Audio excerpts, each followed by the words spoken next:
औज़ु बिल्लाहि मिनश्शैतानिर्रजीम बिस्मिल्लाहिर्रहमानिर्रहीम अल्लाहुम्मा सल्लि अला सय्यदिना व मौलाना मुहम्मदिन व अला आलि सय्यदिना व मौलाना मुहम्मदिन व बारिक व सल्लिम व सल्लि अलैहि।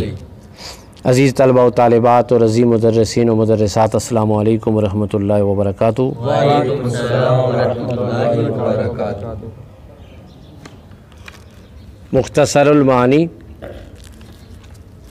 मुक़द्दमा, मुख्तसरुल मानी मुक़द्दमतुन, सबक नंबर 1 के साथ आपकी खिदमत में हाज़िर हैं। अल्लाह ताला इल्म की इन राहों पर इस्तिकामत और इखलास की दौलत अता फ़रमाए।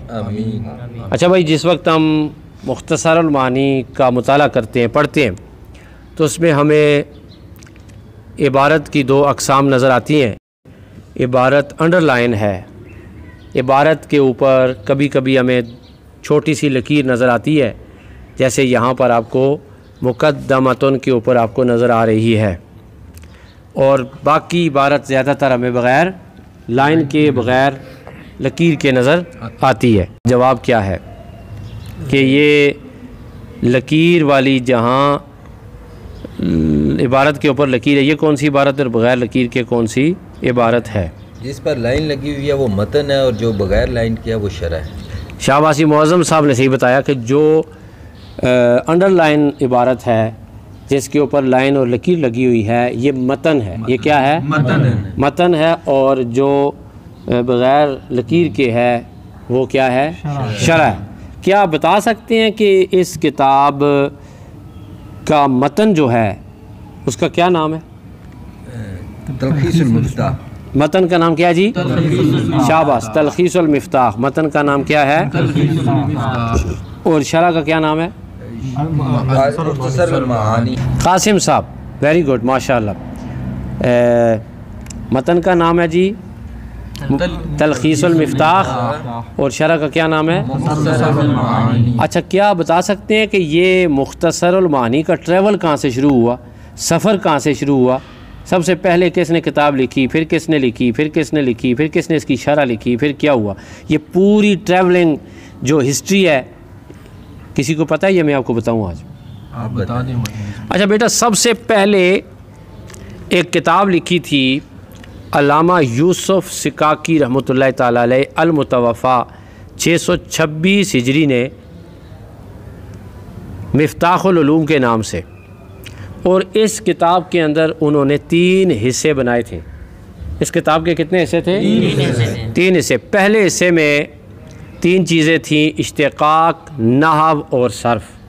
दूसरे हिस्से में भी 3 चीज़ें थीं, उरूज़, क़वाफ़ी, मंतिक़। और किताब के तीसरे हिस्से में भी 3 चीज़ें थीं, इल्मुल मानी, इल्मुल बयान और इल्मुल बदी।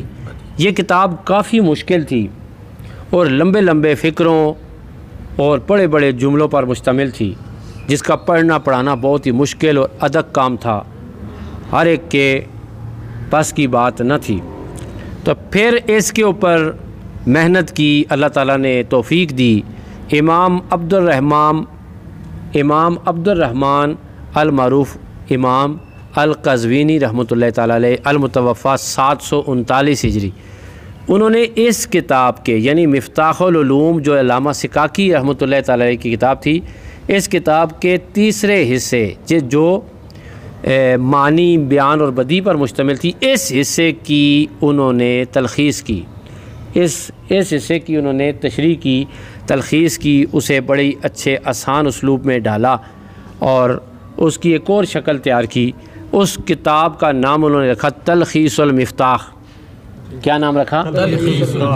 तलख़ीसुल मिफ्ताह। बड़ी मशहूर किताब है, जो कि मुरवजा तमाम जितने भी सिलेबस हैं उनके अंदर ये पढ़ाई जाती है। ठीक है। अच्छा, तलख़ीसुल मिफ्ताह के बाद अल्लामा सादुद्दीन तफ्ताज़ानी रहमतुल्लाह ताला अलैह, अल-मुतवफ़्फ़ा 793 हिजरी ने एक बड़ी तफसील के साथ बड़ी मुफस्सल शरह लिखी, जिसका नाम था मुतव्वल। जिसका क्या नाम था? मुतव्वल। अब मुतव्वल जब लिख के आप फारिग हुए तो मार्केट में आई, उलमाए इकराम की नज़रों से गुज़री, मुदर्रिसीन ने देखी, उन्होंने कहा यार ये तो बहुत ही मुश्किल है और बहुत बड़ी है, ये तो बहुत ज़्यादा बड़ी हो गई है।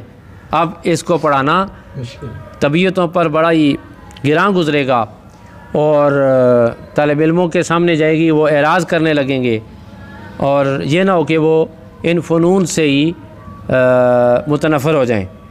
वो सारे उलमा इकराम मुदर्रिसीन जितने भी थे वो अल्लामा सादुद्दीन तफ्ताज़ानी रहमतुल्लाह ताला अलैह अल-मुतवफ़्फ़ा 793 हिजरी उनके पास आए और अर्ज़ की जी ये बहुत बड़ी है, इसको थोड़ा मुख्तसर करें, इसको थोड़ा तो फिर अल्लामा सादुद्दीन उमर तफ्ताज़ानी रहमतुल्लाह ताला अलैह ने मेहनत की और आज हमारे सामने जो मुख्तसर अल-मानी जो शरह है, इस शरह की सूरत में उन्होंने हमें तोहफ़ा दिया और मेहनत की और उन्होंने ये किताब लिख कर हमारे हवाले की कि पढ़ो और आगे बढ़ो, पढ़ो और आगे बढ़ो। लेकिन अफसोस की बात यह है कि अब भी तबीयतें बड़ी सुस्त हो गई हैं और अज़हान जो हैं वो आसानी की तरफ मुंतकिल होना चाहते हैं। इन किताबों के बारे में ख़दशा है कि बहुत जल्द सिलेबस से निकाल दी जाएँ। शायद मुमकिन है कि कुछ लोग जो मौजूद हैं, जो असलाफ़ से और असलाफ़ की किताबों से प्यार करने वाले हैं, उलूम मुतदावला से इश्क करने वाले हैं, वो क्या करेंगे, इसको जारी रखेंगे। बहरहाल जहाँ तक ताल्लुक़ है पढ़ने का, तो इंसान को इन तमाम उलूम के बारे में आगाही होनी चाहिए और पढ़ना चाहिए। जो जो दरस निज़ामी में या दरसियात में चीज़ें शामिल हैं उनमें फ़साहत और बलागत भी है।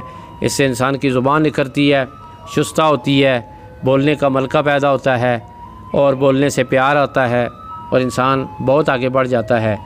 तो अल्लाह ताला की बारगाह में दुआ है, अल्लाह ताला अल्लामा सिकाकी, अल्लामा कज़वीनी और अल्लामा तफ्ताज़ानी तीनों की कबूर पे रहमत नाज़िल फ़रमाए और अल्लाह ताला पढ़ने वालों को आसानियाँ अता फ़रमाए। आज के लिए इतना ही। पहला सवाल ये है, अंडरलाइन इबारत और बग़ैर लाइन के इबारत में क्या फ़र्क है, ये आपने लिखना है। और दूसरा सवाल और आखिरी सवाल ये है कि आपने मुख्तसर अल-मानी की सफ़र की मुकम्मल दास्तान लिखनी है। ये सफ़र कहाँ से शुरू हुआ और कहाँ तक जाके इख्तिताम पज़ीर हुआ, जो हिस्ट्री आपके सामने बयान की है, ये सारी आपने लिखनी है जी। इसी के साथ आज का सबक ख़त्म होता है। एक नए सबक के साथ आपकी खिदमत में दोबारा हाज़िर होंगे। सैयद दिलावर हुसैन शाह काज़मी को दीजिए इजाज़त। अस्सलामु अलैकुम व रहमतुल्लाहि व बरकातुहू।